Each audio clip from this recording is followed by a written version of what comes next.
Mesdames et messieurs, bonjour, merci de rester sur l'RTM. Bon ramadan à ceux qui observent les jeunes, bon appétit à ceux qui se mettent à table. Il y en a aussi aujourd'hui, Actu Hebdo reçoit trois invités. Monsieur Mamadou Tcheni Konaté, il est le président du comité scientifique du Forum économique de Ségou. Bonjour, monsieur le président. Bonjour, Ça va? Alhamdulillah. Très bien. Le professeur Cheikh Boukadari Traoré, chef service Anna Pat, au CHU du Pongé. Est-ce que je prononce bien ce mot? C'est bien Oui, tout écrit? à fait, il y en a pas. D'accord, ok. Bienvenue à vous, professeur. Merci. Docteur Ramadou Bekay Sidibé, il est le directeur national adjoint des bibliothèques et de la documentation. Bonjour, docteur. Bonjour, Et bienvenue à vous. merci Bon beaucoup. ramadan. Merci. Ça démarre bien? Oui. Un peu chaud quand même. Hein? Vous ne le sentez pas, vous êtes sous climatiseur. Hein? Ah, Ou bien? on ne va pas y demeurer. D'accord. Ok. Bon Ramadan, bienvenue une fois encore. Et on va avec le premier sujet. C'est du 30 au 31, c'est-à-dire le jeudi et vendredi dernier. Non, prochain plutôt. Se tiendra à Ségou le forum de relance de l'économie du Mali. Durant 2 jours, les acteurs du secteur privé vont réfléchir sur l'économie malienne. Ils feront aussi l'état de projets de développement de toute la région, pas que Ségou, hein, tout cela pour promouvoir la transformation et surtout promouvoir également le contenu local et cela dans tous les secteurs. Voilà, Monsieur le Président, Monsieur Mamadou Tcheni, vous êtes là pour en parler. Bien sûr. Et Ségou, destination choisie cette année pour ce forum. Et ça s'appelle le forum de relance de l'économie du Mali. Oui. Alors, parce que l'économie est en panne ou était en panne, pourquoi relance de l'économie malienne? Ben, il est évident pour tout le monde que notre pays vient de sortir de, disons, deux grandes situations. Une première situation mondiale qui est la pandémie de la Covid et l'embargo que nous avons connu avec nos différents suite au changement de régime au Mali. L'économie était vraiment perturbée et nous avons vu qu'il est nécessaire maintenant qu'il y ait une certaine accalmie, une normalisation de guillemets, de repenser rapidement aux voies et moyens pour que l'économie redémarre comme il faut, pas seulement redémarrer sur les vieux circuits, mais comment peut-on l'étendre à des circuits potentiellement valables pour prospérer l'économie. Ok, alors, Monsieur le Président du Forum vient de dire, notre économie était sérieusement entamée, c'est bien cela. Chacun dans son domaine l'a bien senti. Vous, dans le secteur de la santé, c'était également le cas? Tout à fait, tout à fait. Oui, c'était également le cas. Hein. Bon, on peut dire cela. Souvent, même, il y a des maladies, les médicaments, on doit faire la commande. Donc, ça peut tarder Ok. à venir. Ensuite, l'approvisionnement des structures des soins. Là aussi, ça a eu quand même quelques petites ruptures dues souvent au manque de moyens financiers. Alors, et dans le domaine du livre, docteur? Le domaine du livre également, on peut dire qu'il y a eu un impact. D'abord, quand on prend certaines bibliothèques, notamment la Bibliothèque nationale par exemple, elle a été fermée pendant un long moment, ce qui entrave l'accès des populations à l'information documentaire. En plus de cela, quand on prend les éditeurs, les imprimeurs qui doivent importer souvent des intrants pour la fabrication du livre sur place, cela a été entravé. Donc, comme disait monsieur le professeur, ça joue beaucoup sur l'économie et sur tous les maillons de cette économie. D'accord. Alors, on parle aujourd'hui de relance de l'économie, c'est bien cela. Et est-ce que des secteurs comme ça sont également pris en compte? Bien sûr. C'est le secteur des services. La santé, la lecture, l'éducation relèvent du secteur des services. Et beaucoup ne s'en rendent pas compte. Notre pays a un très grand potentiel dans ce domaine. Elle gagne à être mieux organisée, structurée et surtout à niveler les responsabilités. Professeur pourra vous le confirmer, nous avons une prolifération des services de santé privés, en plus des établissements sanitaires publics, où la hiérarchie n'est pas toujours respectée en production de services aux malades. Économiquement, cela représente beaucoup de manques à gagner et pour les promoteurs de centres de santé et pour l'État. Alors, les 30 et 31 mars prochains, vous êtes à Ségou. Oui. C'est une première? Non, pas du tout. Si vous voulez, c'est la suite d'un cycle qui a été interrompu du fait des problèmes que j'ai évoqués tout à l'heure au plan international et national. Et la reprise, on l'a choisi à Ségou parce que stratégiquement et économiquement, Ségou présente beaucoup de potentiel. Ségou a, lui seul, a tous les secteurs nécessaires au développement de notre pays. Et ce que je veux ajouter rapidement, c'est que ce forum, contrairement à beaucoup qui sont passés, ce n'est pas des discussions dans le vide, ce n'est pas du blabla, comme on dit, excusez-moi ce terme trivial. Mais allez-y. C'est du concret. Ce pays C'est-à-dire, en quoi ce forum va-t-il être différent des autres? Tout à fait. Oui. Ce pays a été suffisamment diagnostiqué. Par qui? Par tous ceux qui sont penchés sur la problématique du développement au Mali. D'accord. On a identifié les problèmes. On a identifié même les solutions. Mais ça fait longtemps qu'on a identifié les problèmes. Il reste la finalité, et c'est bizarre. On n'a jamais trouvé comme un médecin est là, la bonne personne pour appliquer le protocole. Alors, cette fois-ci à Ségou. Docteur, on a dit pour bien soigner, il faut identifier, mais il faut un bon diagnostic. Oui. Et lorsque le diagnostic est bien posé, le mal est identifié, et il faut passer la technique. Tout à fait. Comment il faut soigner. Ben là... oui, allez-y. Comment il faut soigner, c'est ce que nous allons proposer. Au sortir du forum, nous devons savoir que dans tel domaine et dans une filière de ce domaine, voilà les possibilités concrètes de création d'une unité de prestation ou de fabrication, de prestation de services ou de fabrication de biens, portée par quel type de promoteur, avec des outils de préfaisabilité, avec un point focal de suivi pour aider les gens à concrètement réaliser des entreprises dans ce domaine. Alors, vous entendez toujours dire le Mali est potentiel dans le domaine agricole, l'élevage, oui c'est vrai, mais quelle partie réellement de l'agriculture et de l'élevage il faut développer? Avec qui? Comment? Où? C'est ce que ce forum va dire. Mais vous voulez dire que ce n'est toujours pas fait au Mali? On n'a pas posé ce diagnostic? Pas assez. Mais ce n'est pas non plus un premier rendez-vous dans les gens. Vous étiez à Caille. Oui. C'était quand? J'avoue que je n'ai pas ça en tête. Alors, en tout cas, c'était avant... J'étais éloigné de la chambre de commerce. Alors, c'était avant Covid et oui, bien tous avant ces ça, problèmes d'embargo et tout le reste. Et pourquoi vous gardez le terme générique relance de l'économie du Mali? À Caille, c'était relance. Quelques années après, c'est relance. Non, à Caille, ce n'était pas la relance. Je ne me rappelle pas du terme. Ah bon, d'accord. Donc, les thèmes changent selon... Les moments et les lieux, et les opportunités. Ah ben très bien. Okay. Parce que Ségou est une grande ville qui avait un grand potentiel qu'il a perdu du fait de la fermeture. Alors déjà, quels sont les secteurs porteurs au Mali sur lesquels vous allez vous appesantir? On va le faire, d'abord je vous dis, comme je l'ai dit, ce pays a été diagnostiqué. Dans notre pays, on a opté pour la politique des filières dans chaque domaine. L'État a identifié 11 filières stratégiques qui seront transversales. Et parmi ces 11 filières, 5 ont été identifiées comme urgentes. C'est-à-dire qu'il faut incessamment mettre en œuvre pour résoudre le problème de la pauvreté et de l'emploi. Parmi lesquelles? Parmi lesquelles il y a la filière agricole du riz, la filière agricole des fruits et légumes, les filières agricoles de tous les produits industriels agricoles. D'accord. Alors pour développer ce secteur, qu'est-ce qu'il faut faire? C'est ce que le forum va décider. D'accord. Le forum dira, voilà ce qu'il faut faire, comment il faut le faire et par qui porter le projet. Vous avez déjà une idée quand même? Bien sûr, quand on fait un forum de ce genre, il y a un préalable. Oui. Ce préalable a consisté à faire une revue des filières, leur état actuel, qui sont potentiellement promoteurs dans ces filières-là. On est parti sur 2 axes.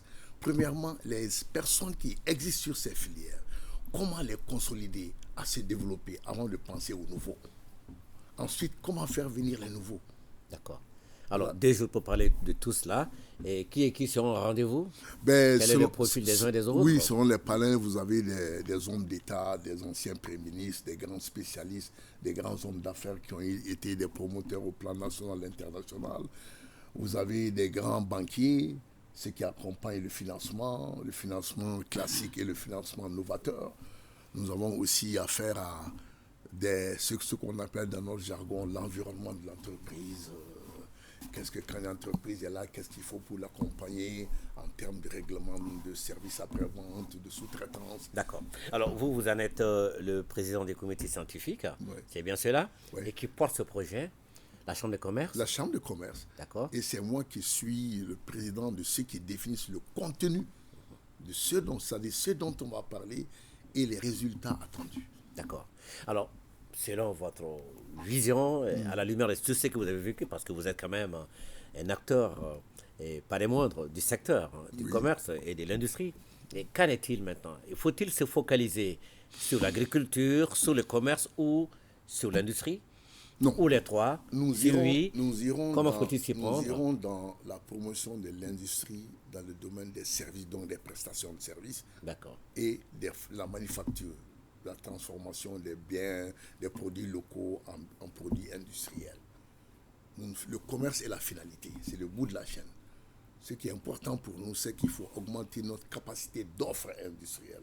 Nous importons suffisamment de biens primaires qu'on pourrait produire sur place.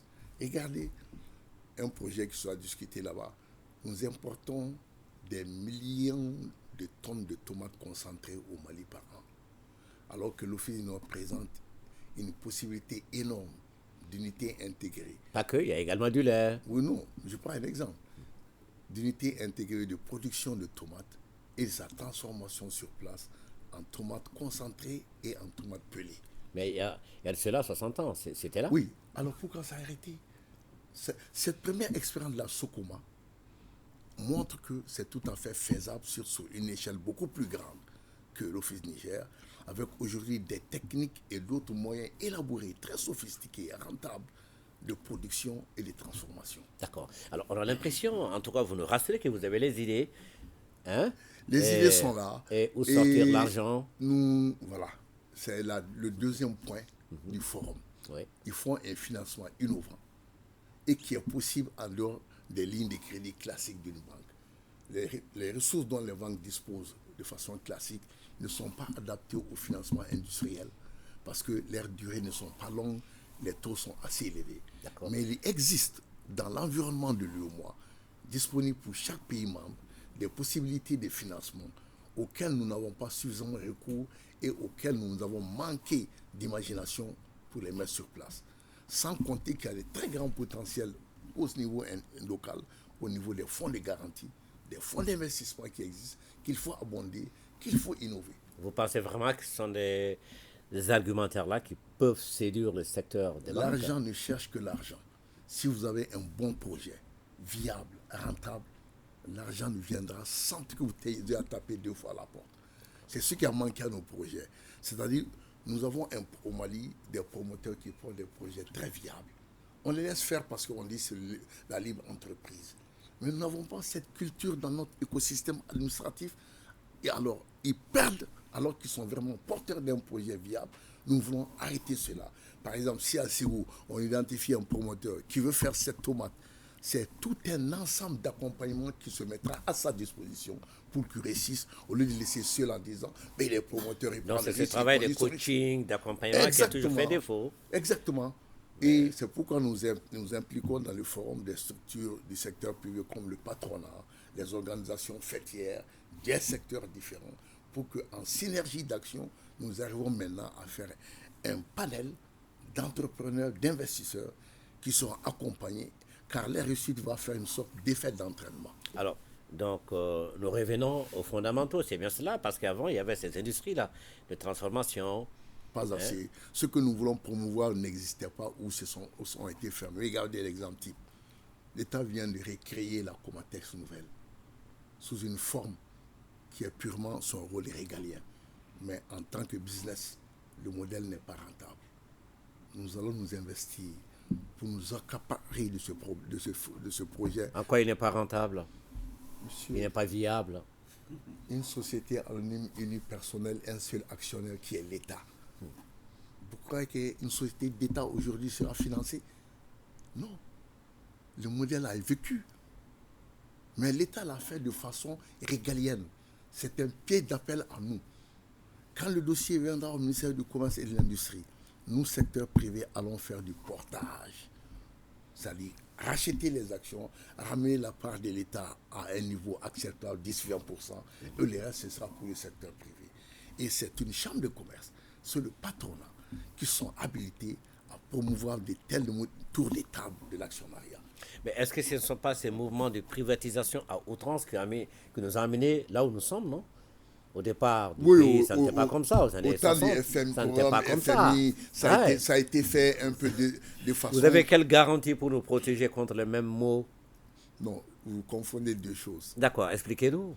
Ce qui s'est passé dans les fins des années 80-90, libéralisation du secteur, désengagement de l'État du secteur marchand, est un accord entre le Mali et ses partenaires, pas même le Mali, tous les pays qui ont recours au FMI à la Banque mondiale. Dans certains pays, ça s'est bien passé parce que ça a été pensé, anticipé, accompagné. Chez nous, plus ou moins, ça a été un saccage. Ah bon? Par la faute de... Non.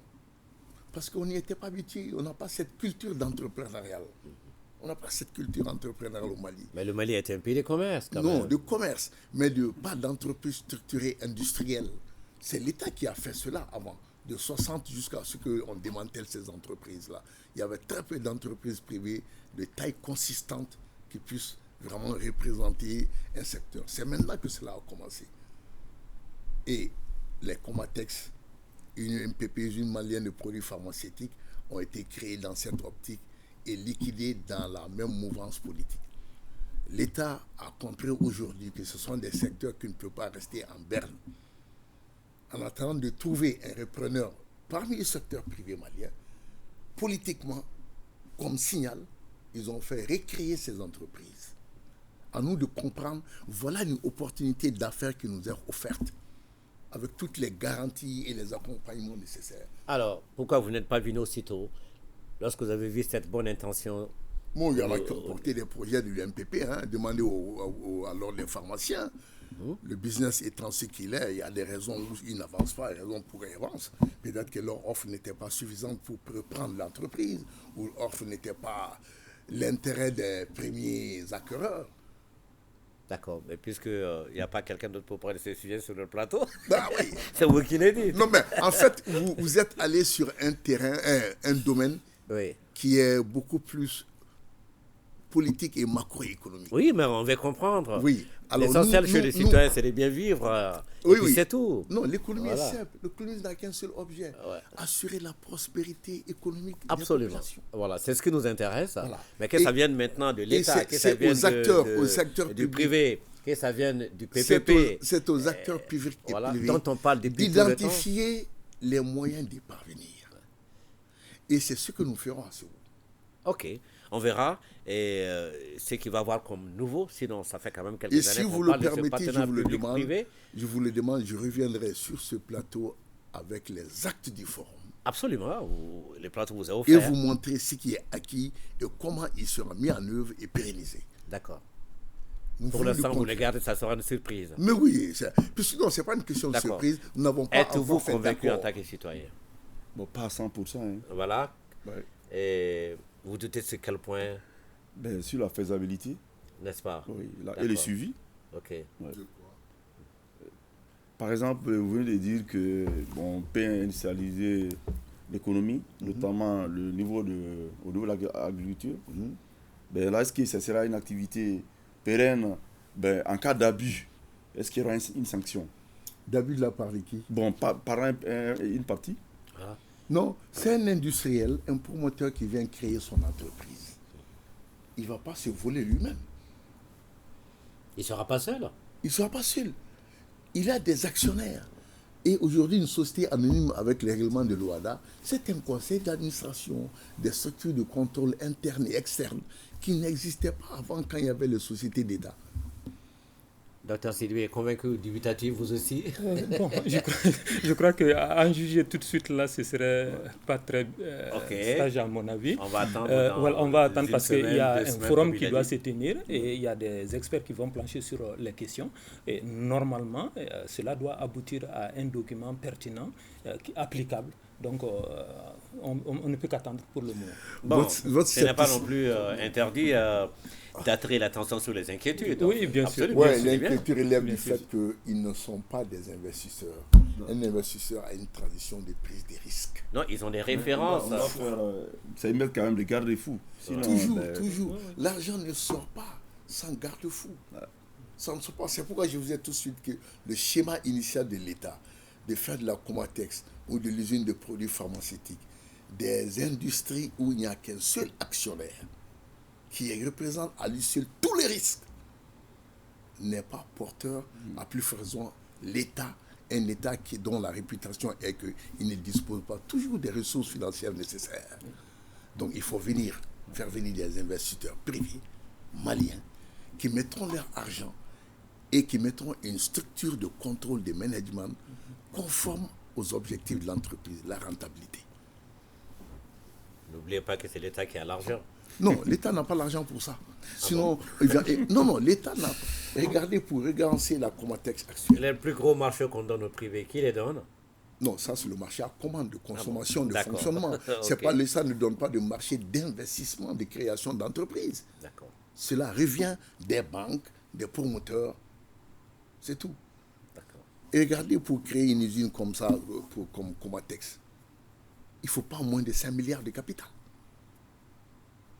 L'État ne peut pas lui mettre seul 5 milliards, porter ses risques et que des banques donnent de l'argent pour ça.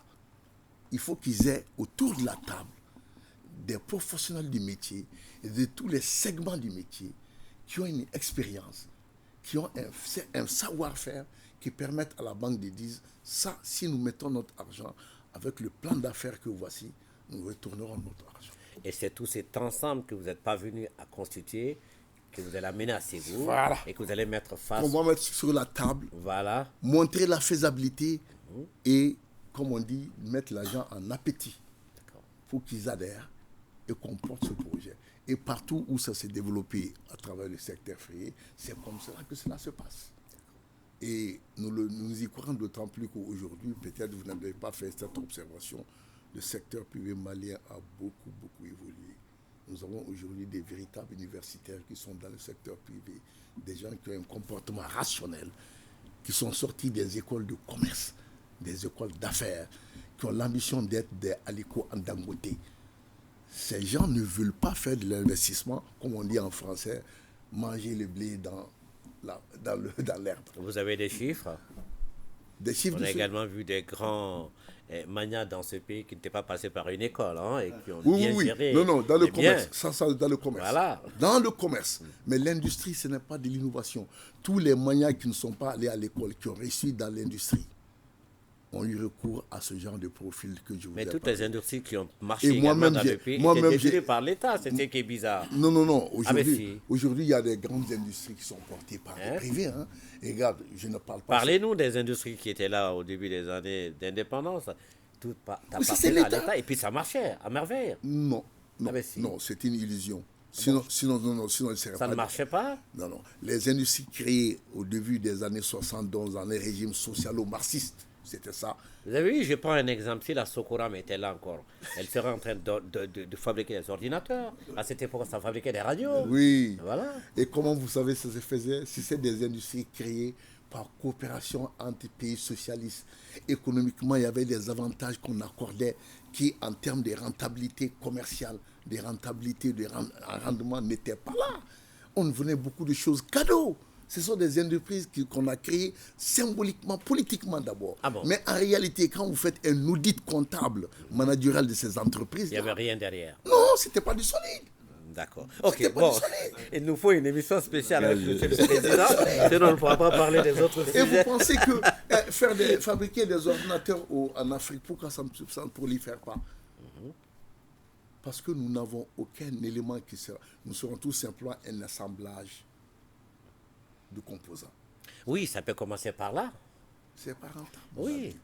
Quand Après, vous on faites- fera les transferts des Non, compétences. c'est et ce tout, qu'on tout, appelle tout. des signaux politiques. Au Mali, on fabrique des ordinateurs. Mais Non, qu'est-ce ça que vient c'est? comme ça. Non, Au non, départ, non. les Chinois n'en fabriquaient pas du tout. Non, ils ont Mais commencé il faut par... faire le transfert des Ils ont compétences. commencé C'est ce par... qu'il faut mettre également dans les... Non, monsieur Diomblé. dans les business, là. Pour C'est qu'une les nous allons conditions. faire pour Voilà. qu'une entreprise d'ordinateur marche, il faut Entre commencer Chicago par et le le Mali. software. C'est-à-dire, il faut que nous... Ce qui est possible en Afrique, c'est d'inventer des logiciels. Ça, on n'a pas besoin d'attendre l'Europe ou quelqu'un Non. d'autre. On peut inventer des logiciels, certains le font d'ailleurs dans certains domaines. Absolument. Mais le hardware, c'est-à-dire le matériel dur qui enveloppe, on est obligé de l'importer. On est obligé de Oui, mais l'importer. il faut toujours commencer petit. Si la Socoram était là, on serait aujourd'hui en train de Non, la fabriquer les Socoram, c'est ordinateurs. un très mauvais C'est sûr. exemple. Ah bon? Oui, c'est un très mauvais. Mais vous revenez maintenant au concentré de tomates.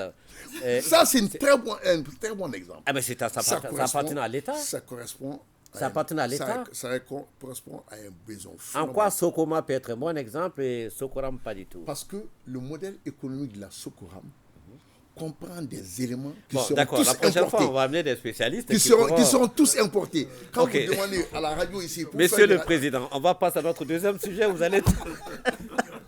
C'est pas le bon exemple. Alors, le ministre de la Santé et du Développement social a visité hier, hein? Oui, hier, oui. Voilà, le CREF-PAM.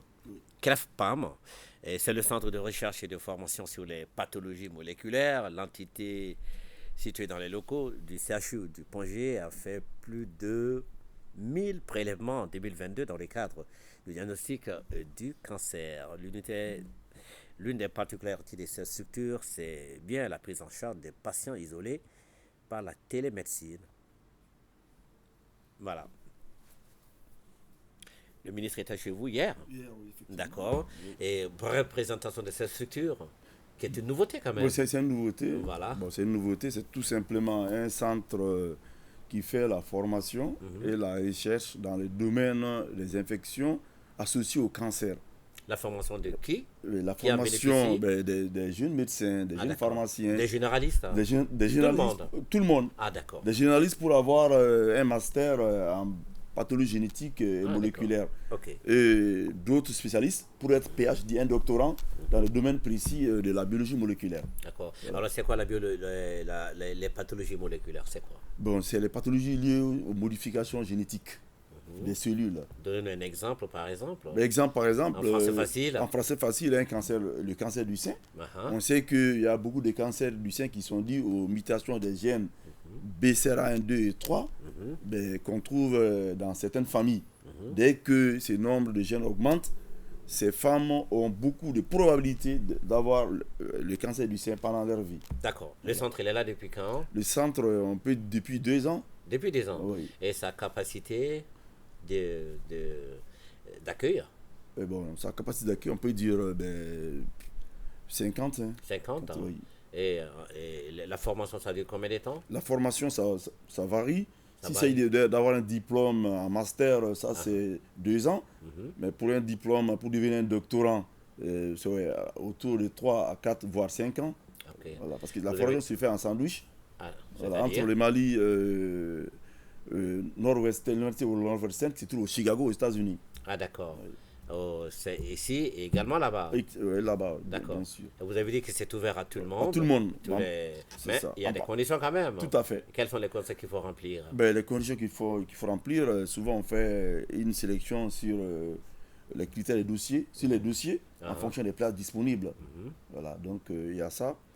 Bon, pour d'autres, il faut avoir aussi un niveau. D'accord. Voilà. Conditions financières? Oui, il y a aussi là, les conditions C'est financières. privé alors? Non, c'est privé et. Bon, on peut dire mixte. C'est hein. mixte? Comment? Ben expliquez, ça peut intéresser beaucoup de jeunes hein, Ouais. qui vous regardent en ce moment. C'est ça, mixte, tout simplement. Un étudiant de la médecine, par exemple, qui fait la première année peut y accéder? Non, pas en Il première faut année. terminer d'abord. Il faut terminer. Donc dans le domaine de la formation Dans le continue. domaine de la formation continue, bien sûr. D'accord. Il faut avoir bouclé d'abord avec le cycle. Oui. Et, alors, qui peut venir? Il faut avoir quel diplôme pour Mé- prétendre à... Médecin généraliste ou pharmacien généraliste Ok. ou avoir un master. Pour Ok. ceux qui prétendre Oui. à faire un PhD. Ah, d'accord. Voilà. Donc, c'est PhD, ça. PhD, oui. D'accord. Oui. Alors, revenez encore sur le détail finance. Bon, détail finance, on y peut accéder. dire qu'il y a certains candidats dont la prise en charge est faite par nous-mêmes, Ah, d'accord. par le fonds généré par la coopération avec l'Université Northwestern à Chicago aux États-Unis. Ok. Et les autres, bon, c'est entre 500 000 et 600 000 Pour le cycle, non, par an. par an. Oui. D'accord. Parce que l'inscription s'est faite à l'ISTB D'accord. à travers la faculté de médecine et d'orthostomatologie. C'est un projet américain. C'est un projet, bon, on peut dire mixte, Mix. américain et puis français, D'accord. et malien du moins. Quelle structure malienne, quelle structure américaine? La faculté de médecine et d'orthostomatologie, Ah, CHU du Pongé, ah, et l'université Nord-Ouestern des États-Unis. ah, d'accord. Oui. Et vous avez dit que la structure est là depuis 2 ans. Oui. Il y a une première cohorte qui a déjà fini. Non, non, la première cohorte n'a pas fini parce que jusqu'à présent, on n'a pas commencé les cours théoriques. D'accord. Donc, on fait quand même la recherche. Oui. Comme je vous ai dit au début, le centre a vocation de formation, a une vocation aussi de recherche. D'accord. Dans le domaine de la recherche, on a commencé ça aussi depuis 2016, avant même la création du centre. D'accord. Oui. Et quel est le feedback que vous avez avec les éléments de la première cohorte? Qu'est-ce qu'ils vous disent généralement? Ça va? Ceux qui sont partis aux États-Unis, qui sont revenus? Oui, ça va. Oui. Ils sont avancés. Il y a certains qui ont déjà fait 1 ou 2 publications, parce qu'il faut au moins 4 publications pour avoir présenté la soutenance de la fin de la formation de BPHD. Ces publications portées sur quoi? Surtout sur les infections liées au cancer. Notamment, ils ont fait une publication du moins sur la mutation des flores intestinales associées au cancer du côlon, au Mali ici, et d'autres sur la mutation des gènes associés au cancer du sein. Alors, vous avez dit la particularité de cette structure est la prise en charge des patients isolés par la télémédecine. Oui. C'est-à-dire, qu'est-ce que vous voulez dire? C'était une innovation, c'est une nouvelle innovation qu'on veut vraiment ajouter à ça. C'est tout simplement faire le diagnostic des patients à des coins reculés des structures sanitaires. D'accord. Je prends un exemple pour le cancer du sein, par exemple. Si on a des nodules, des boules dans les seins, en faisant la ponction, on peut faire des étalements sur les lames, on colore. On a un microscope portatif. Et ces microscopes portatifs peuvent être chargés même par les power back, même par l'autonomie d'un ordinateur portable. On peut faire fonctionner ces microscopes-là. À distance? À distance. Ce D'accord. microscope prend la photo et peut même envoyer l'image à travers le WhatsApp. Et les médecins ou les spécialistes pathologistes étant dans les structures très dotées peuvent faire la lecture et envoyer le résultat rapidement.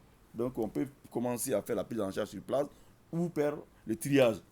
Mais les patientes vraiment qui ont un cancer peuvent être envoyées à Bamako pour un traitement ou bien dans une capitale régionale.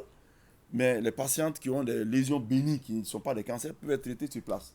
Alors, on n'a jamais vu, en tout cas rarement, j'en connais pas, hein, un acteur chevronné du secteur privé malien orienté vers le domaine de la recherche. Ça oui, je n'en ai pas vu. On a vu des laboratoires, des cliniques, oui, d'imagerie médicale, des laboratoires, mais oui, c'est tout simplement parce qu'ils le savent. C'est un domaine qui absorbe beaucoup de capitaux.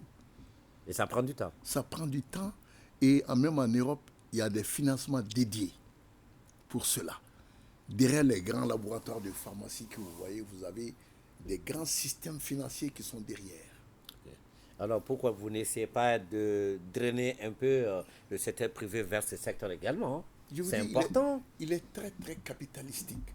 Oui. L'environnement africain n'encourage pas les bailleurs de fonds dans le domaine de la pharmacie. Parce que ça ne l'encourage pas, qu'on ne va pas encourager les gens à regardez, aller vers ça. Je donne un exemple célèbre au Mali. C'est vous qui avez dit tout à l'heure que le domaine maintenant du business, c'est pour les grands intolos. Mais les grands intolos, ils doivent savoir que ça, l'avenir, c'est là. Non, l'avenir... Le début du bonheur, c'est quoi? C'est la santé. Voilà. Non, M. Diomblé, écoutez, ne simplifiez pas les choses de la sorte. Pas du tout. Partout dans le monde, le financement de la recherche pose problème. Si vous écoutez l'actualité en France et ailleurs, tous les pays développés même se plaignent de la baisse du budget pour la recherche scientifique dans tous les domaines. C'est comme cela. Parce que l'argent va là vers où il est le plus rapidement rémunéré et le mieux rémunéré. Donc il faut beaucoup de ressources publiques qui ne répondent pas nécessairement aux besoins de rentabilité, qui peuvent répondre qu'à la nécessité et mettre de l'argent dans la recherche. À ce moment procès, vous n'avez pas votre place à Ségou, hein? La recherche, non. La recherche... Je veux dire qu'on a un truc à Ségou, parce que là, à travers ces projets même, on a eu un financement par les États-Unis pour essayer de comprendre pourquoi chez les femmes séropositives, il y a beaucoup de cancers du col. Du coup, on a ouvert un petit centre à Ségou qui va commencer à prendre des prélèvements par l'auto-prélèvement. Les femmes vont faire des prélèvements, ils nous envoient les échantillons. On va examiner dans notre laboratoire pour savoir quel type de souche virus HPV est lié au VIH qui peut donner des cancers. Donc, on pourra l'associer à l'animation de certains panels. Non, il n'est pas bienvenu parce que son secteur n'est pas rentable.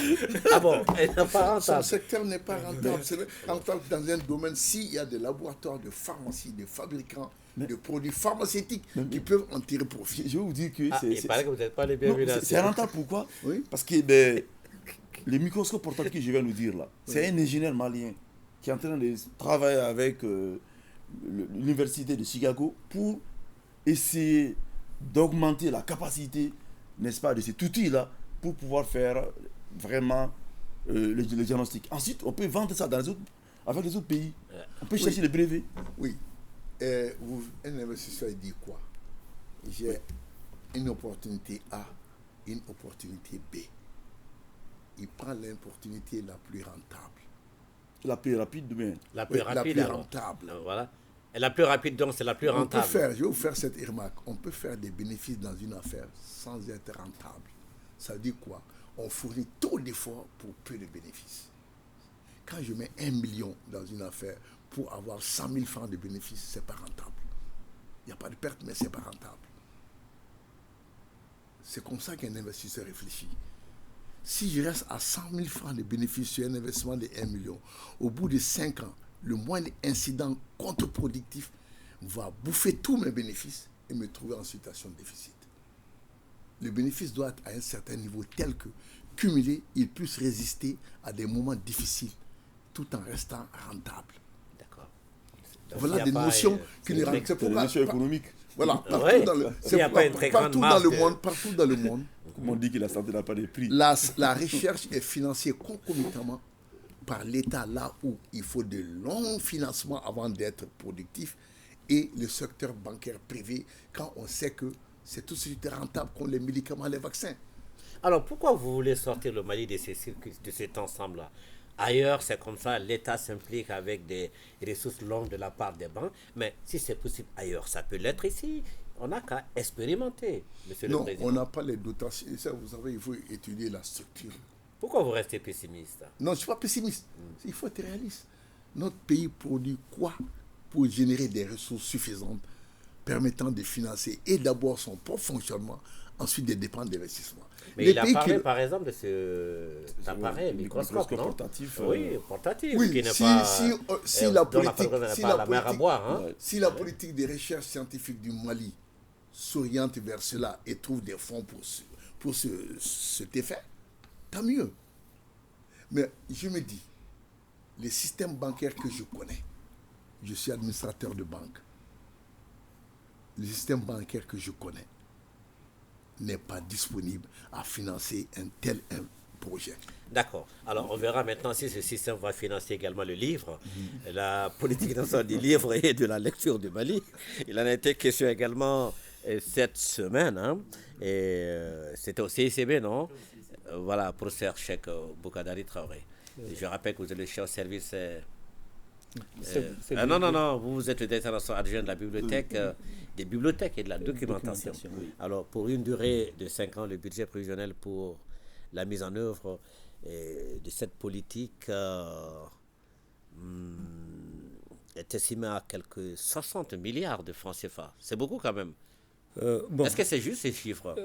Non, 60 milliards? Ce n'est plus juste puisque l'atelier de validation a revu fortement à la baisse ce montant. Nous sommes actuellement à 22 milliards. 22 milliards? Oui, 22 milliards. D'accord. 22 milliards sur 5 ans, budget prévisionnel, politique nationale du livre et de la lecture au Mali, 22 milliards pour faire quoi exactement? D'accord. Bon, déjà, il faudrait qu'on explique un peu ce que c'est qu'une politique nationale. Allez-y. Et une politique nationale, c'est un document qui fait le diagnostic d'un secteur ou d'un sous-secteur, qui fait le point des forces et faiblesses de ce secteur-là et qui préconise des actions pour améliorer la situation. Donc, c'est ce travail qui a été fait par une commission technique Et la politique part du principe qu'il y a plusieurs acteurs dans la chaîne du livre. Quand on prend chaîne du livre, il y a non seulement les créateurs qui sont les auteurs, mais il y a aussi les éditeurs, les imprimeurs qui sont comme des entreprises, des industries aussi, on pourrait dire. Oui, qui sont des entreprises. Justement. Oui. Donc, au bout de la chaîne, il y a tout un tas de prestateurs de services comme les diffuseurs, les distributeurs, les bibliothèques, les librairies qui mettent à disposition le livre et autres documents.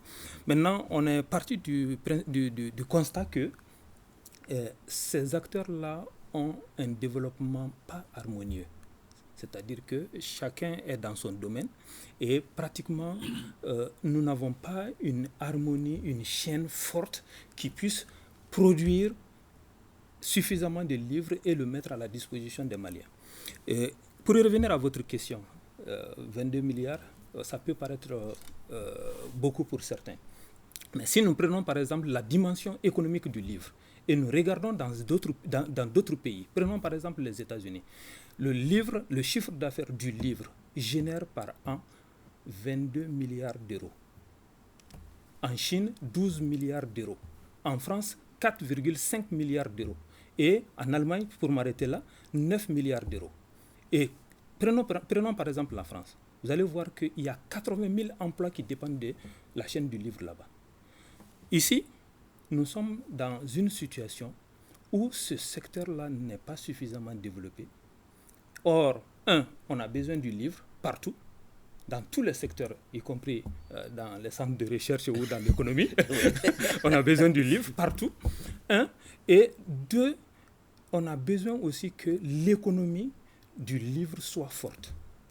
Actuellement, nous importons du livre de l'État. D'accord. Comment on va utiliser ces 22 milliards? Vous savez déjà où ça va aller? On sait déjà, puisque c'est 22 milliards. L'État encore. Non, attendez. Ces 22 milliards, comment on va les utiliser? D'abord. Comment on va les mobiliser d'abord? On va les mobiliser. D'où ça vient? Donc, il y a la création d'un fonds d'appui qui a été sollicité. Et ce fonds, on a dit, pour le financer, on va taxer des produits. Lesquels?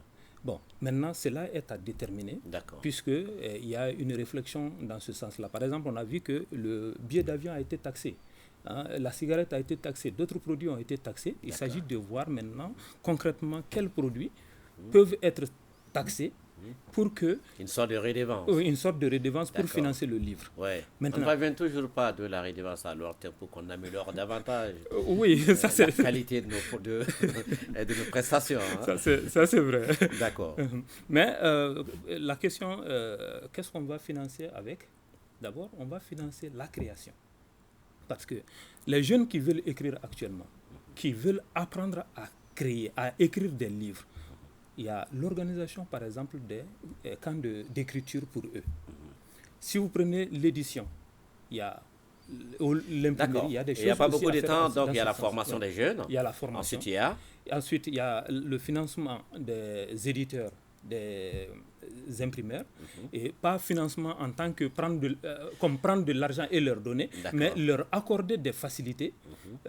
Par exemple, quand ils ont des marchés, pouvoir passer par des banques pour financer le marché et ensuite restituer. Voilà. Donc ensuite, il y a les manifestations de promotion du livre et de la lecture. Et quand vous prenez ces manifestations-là, par exemple, les salons du livre, dans beaucoup de pays, ça s'organise. Saliba était organisé chez nous ici, le salon du livre de Bamako s'était organisé chez nous ici, mais ça s'est arrêté. Il faudrait que des actions de ce genre soient encore au goût du jour pour que le livre puisse être connu. Alors, je vais vous avez dit au goût du jour. Oui. Ça m'intéresse un peu. Les TIC, c'est au goût du jour. Là, ça n'apparaît pas. Les TIC, maintenant, on est obligé, c'est une obligation de passer par les TIC maintenant pour faire la promotion du livre. Les TIC sont déjà dans le document. C'est dedans? C'est dedans. D'accord. Ce que je voulais dire, c'est que le livre a une dimension culturelle, une dimension de sécurité intellectuelle. Parce que ce que nous constatons dans nos écoles actuellement, c'est qu'il y a beaucoup d'insuffisances. Et le livre est un élément important pour soutenir l'éducation, pour soutenir l'apprentissage.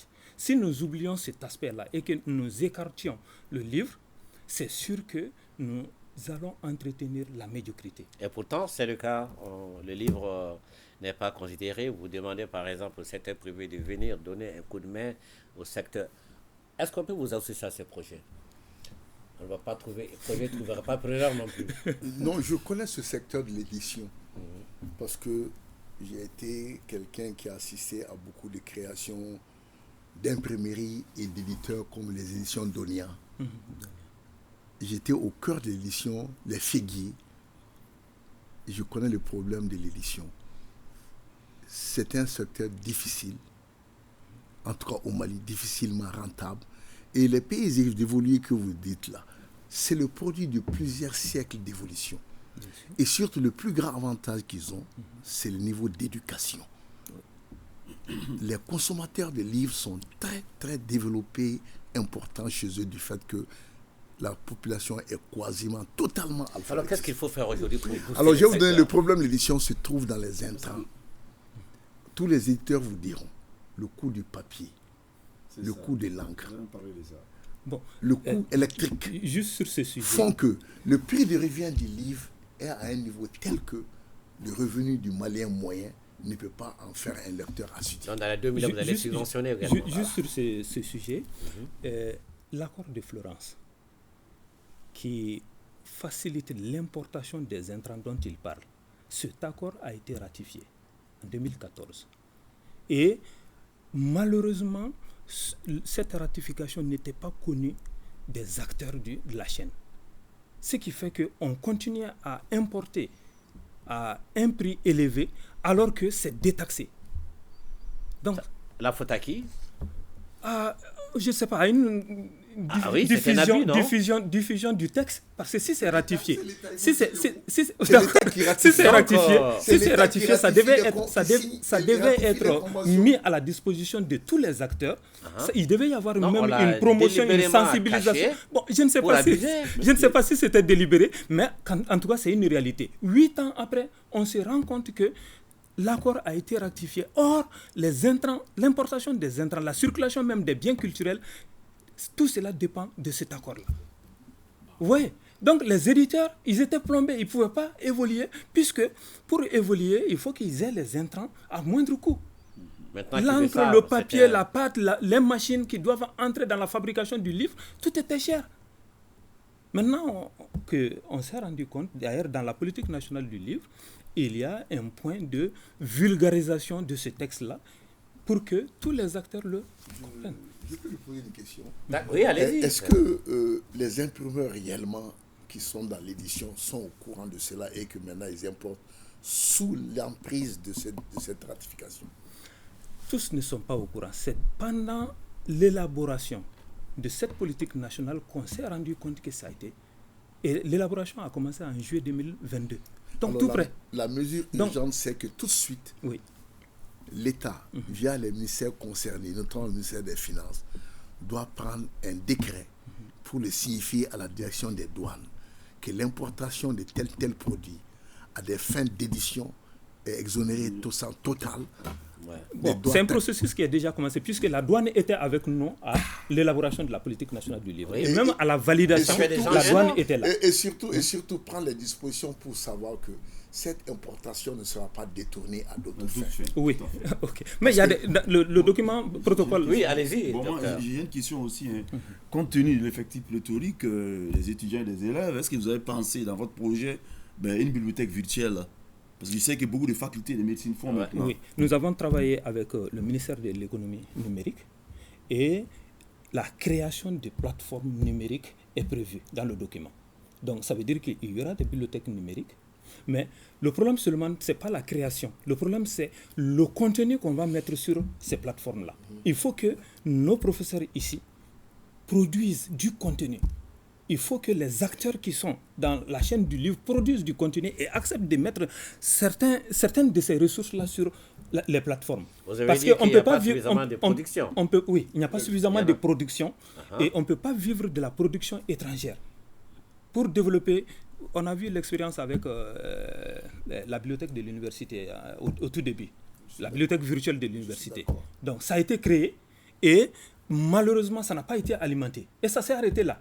Or, le problème ce n'est pas dans le produit lui-même. Le problème c'est qu'est-ce qu'on met là-dessus et comment on mobilise les étudiants, les chercheurs, les enseignants vers ces ressources pour que ces ressources-là soient exploitées. Alors, s'il n'y a pas de matière, comment vous allez exhorter les jeunes à lire? Ils vont lire quoi? Non. Vous avez dit qu'il n'y a pas de contenu, il n'y a pas la matière. On est en train de parler de contenu numérique. Ah, d'accord. On est en train de parler de contenu numérique. Et c'était une incitation à la production des contenus numériques. Sinon, s'il s'agit de documents imprimés, et il y a des documents, bon, on peut dire que ce n'est pas suffisant puisque nous continuons à importer. Nous importons beaucoup Beaucoup plus d'ailleurs. Beaucoup plus. Oui. Nous importons. Mais la politique, justement, a pour mission d'inverser cette tendance-là, de faire de telle sorte que le livre malien non seulement soit produit en masse, mais soit accessible aussi un peu partout au Mali.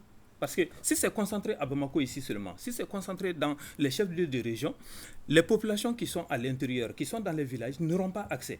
Et il faut une politique de prix aussi pour que tout le monde accède à un prix unique, comme cela se fait par exemple en Allemagne. Alors, tout cela sera opérationnel à quelle date? Il y a une période? À partir de 2024 déjà, nous avons prévu des actions. Donc, les premières actions 2024. Qu'est-ce qu'on fera? 2024, par exemple, il s'agit par exemple de prendre des textes législatifs et réglementaires. On sera encore au niveau des textes? Pas seulement que des textes, mais on commence déjà avec ça pour que le secteur soit assaini, pour que les acteurs puissent se créer suivant des lois et puissent s'organiser suivant des lois. Tel n'est pas souvent le cas. Quand vous prenez par exemple les libraires, ils souffrent de cela. Donc, il faut d'abord des textes pour réglementer. Ensuite, il faut des actions. On a prévu par exemple la relance de certaines activités de promotion du livre, de création du livre. Donc, ça veut dire que avec les auteurs, avec les éditeurs, avec les imprimaires, etc., il y aura des rencontres pour pouvoir créer, pour pouvoir écrire des livres, pour pouvoir éditer des livres et pour pouvoir les mettre à la disposition des utilisateurs. Très bien. Alors, tout cela, c'est bien. Nous, on aura compris, pour boucler cette émission, que dans les 3 domaines, il s'agit d'amplifier, de booster le contenu local. C'est bien cela, Monsieur le Président. Alors, le temps, il n'est pas extensible.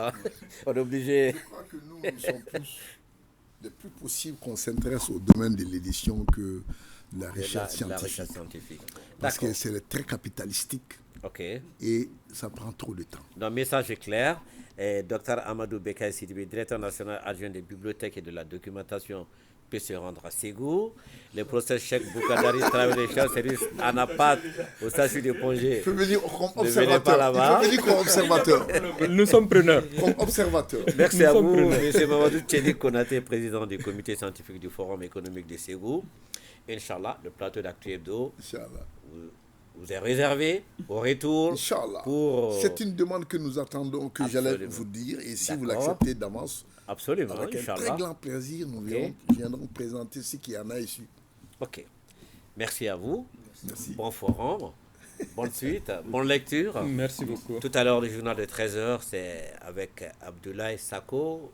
Bonne suite du mois de Ramadan à tout le monde. Prochain rendez-vous avec Actu Hebdo. Dimanche prochain, Inch'Allah, canal 12-13. Excellent après-midi dominical de télé sur ORTM 1.